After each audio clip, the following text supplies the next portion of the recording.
Hey everybody, welcome back. So this week I want to talk to you about email lists and email. Okay, you've heard me talk about email before, and I really put it hand in hand as a partner with the podcast. You have a podcast to build a relationship with an audience, with a community that is going to spend a lot of time with you. They're going to trust you. And the email list is really similar. People who are on your email list trust you. They gave you their email address. These days, that's like, the same thing as if they gave you their physical address. They've let you into their inbox. That's a sacred space for a lot of people. That's their home base. That's where they spend a lot of time during their day. And so it's a big deal when someone gets on your email list. The other power of the email list in today's world, in today's businesses, is that you own it. It can't disappear easily. You have those addresses, and it's one of these things that people that had strong email lists at the beginning of the COVID pandemic, when businesses were shutting down and closing and couldn't stay open, people who had strong email lists stayed in business, kept going, because they had a group of people they could communicate with. They had a group of people that they could get in touch with easily and be open to. And that's why it's powerful. That's why you want to have an email list. So today, I've talked a lot about the why before. I want to talk today about the tools you need. Okay, the tools that you need to have an email list, manage it, and really take advantage of the power of having it. Now, the tool that I love is ConvertKit. It's the tool that I use. It's the tool that most of our clients use. It's the tool that most of my marketing friends recommend. And ConvertKit is an email management system similar. You've heard of MailChimp before. You may have heard of ActiveCampaign, Drip, Aweber. There's lots of them out there. Even things like Kajabi have those features available in their suite of things. You'll have ECRMs like Infusionsoft and ClickUp that have email list controls. Go High Level, all of these have email lists. But if you really want to maximize the capabilities of having an email list, having a specialized solution that is only for email lists like ConvertKit, ActiveCampaign, something like that is going to be really helpful for you.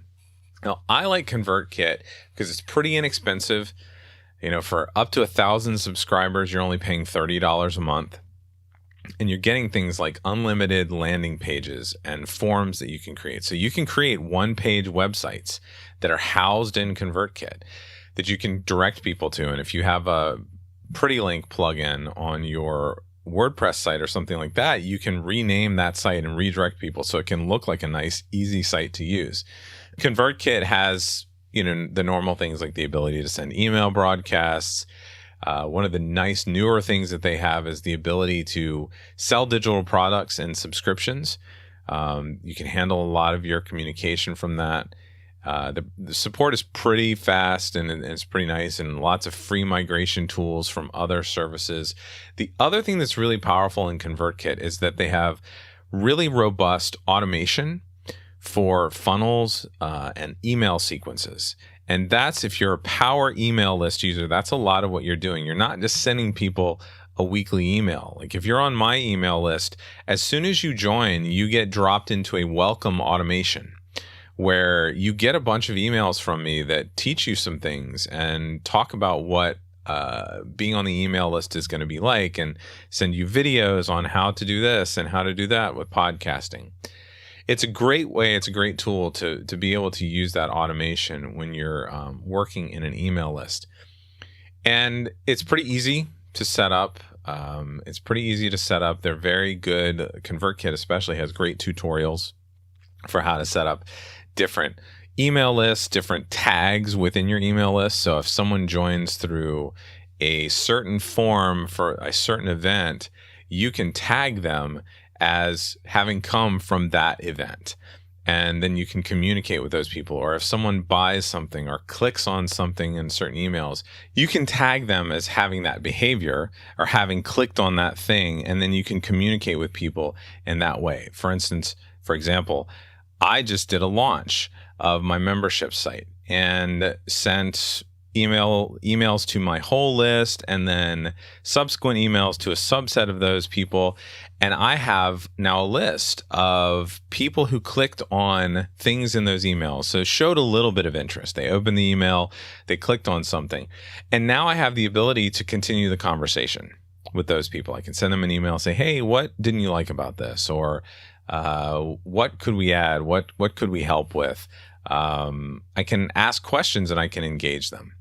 And that's a really nice thing to do. Now, when you're thinking about email, it's good to communicate regularly. And, I know a lot of people that are afraid to email their lists too often. They don't want to annoy people. But most of the people that I work with tell me that, they email their list at least once a week, if not parts of their list more than once a week. That continues the conversation. That shows a connection. And even if people don't open every email, they're seeing them and they like that you're staying in touch with them and helping them and giving them value through your email. And a lot of people will worry about, 10 people unsubscribed from my email list when I sent this email. Well, one thing I want you to think about is if you are sending emails and people are unsubscribing, and it's 10 people, well, people unsubscribe from every email I send. And what I know is that, the people that unsubscribed, they were never going to buy anything. They were never going to ask for help. They were never going to become a client or anything like that. They were never going to engage. They were never going to have this relationship with me. So it's not a big deal. You don't really want those people on your list if they're going to unsubscribe. If they're annoyed by one email a week where you're trying to help them learn something or move forward with their podcast or something like that. My recommended tool is ConvertKit. And I went and I talked to a few of the marketing people that I trust, that I work with. And I wanted to get their thoughts on some of the things they've used. And so I talked to my director of marketing, Dwayne Zingale, and also Mike Kim, who I've mentioned on this podcast before. Both of these guys are really smart in marketing, really smart with funnels. Mike Kim's a great copywriter. And I wanted to get their ideas, and they really agreed with me. They love ConvertKit. And here are some of the reasons that they had for liking it. They talked about its simplicity. Okay. There's not a ton of bells and whistles in ConvertKit. And they both said that it was the easiest email tool to show non-tech people how to use. So people that aren't funnel hackers, people that aren't marketing people, people that aren't copywriters, this was the easiest email tool to show them how to use and show them more advanced functions so that they could have more power from their email list. The tags and segments, they said, that you can create in ConvertKit give you a database function that is really easy to use and leverage to your advantage. Dwayne even talked about how he, taught his wife this past week. She's an author, and they have a book launch that they're going through, and he was able to teach her how to use it on her own, and she's already using it. They both also talked about some of the other ones out there. ActiveCampaign is another one that's compared to ConvertKit a lot. And with ActiveCampaign, what they've noticed is that it's a little bit slower than ConvertKit in terms of load times in the email. It's powerful, and it has a CRM, ECRM function, pipeline funnels, etc.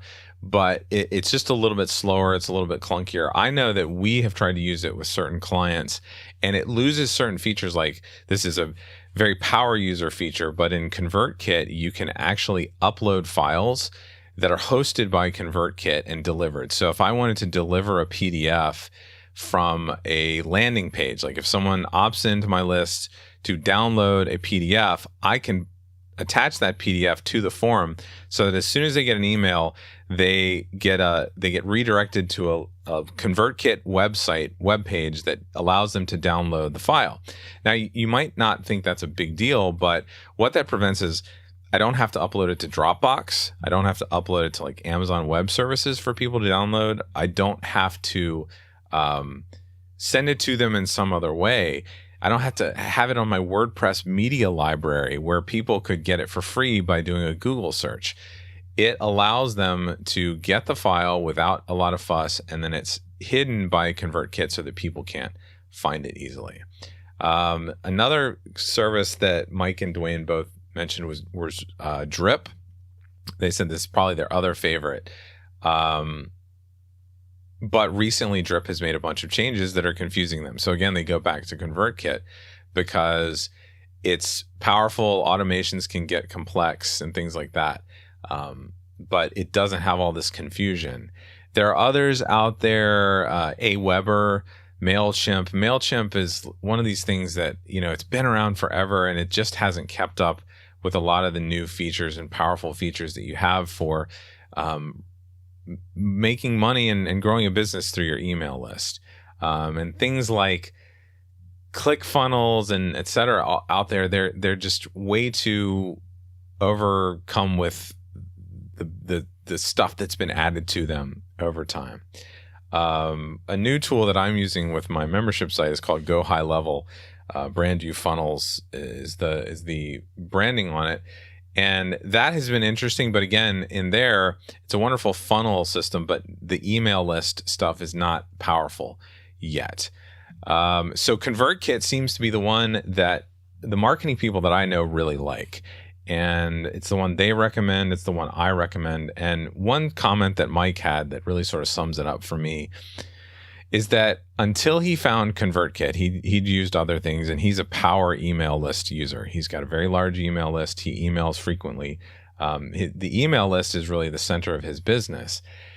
He found that ConvertKit made emailing his list fun for him. And that's powerful because when this is fun for you as a business owner or as a podcaster or whatever you are, a content creator, the email list being fun benefits your email list members. It benefits your list. It makes your emails better. It shows that you care about them. And if you are having a positive experience, that can only end well for the people that are on your email list. So I hope this was helpful today in talking through these because there's a lot of things out there. They all cost relatively the same. They all have very similar functions and features, but hands down, when it comes down to it, ConvertKit has been the tool that my marketing friends and my email list expert friends prefer over all of the others. And if you want to check out ConvertKit, I've made it really easy for you. Just go to dannyosmond.com/ConvertKit. I've got a special deal, special access there for you to get in ConvertKit, get the ConvertKit, I believe it's, the pro level, the creator plan for $29 a month.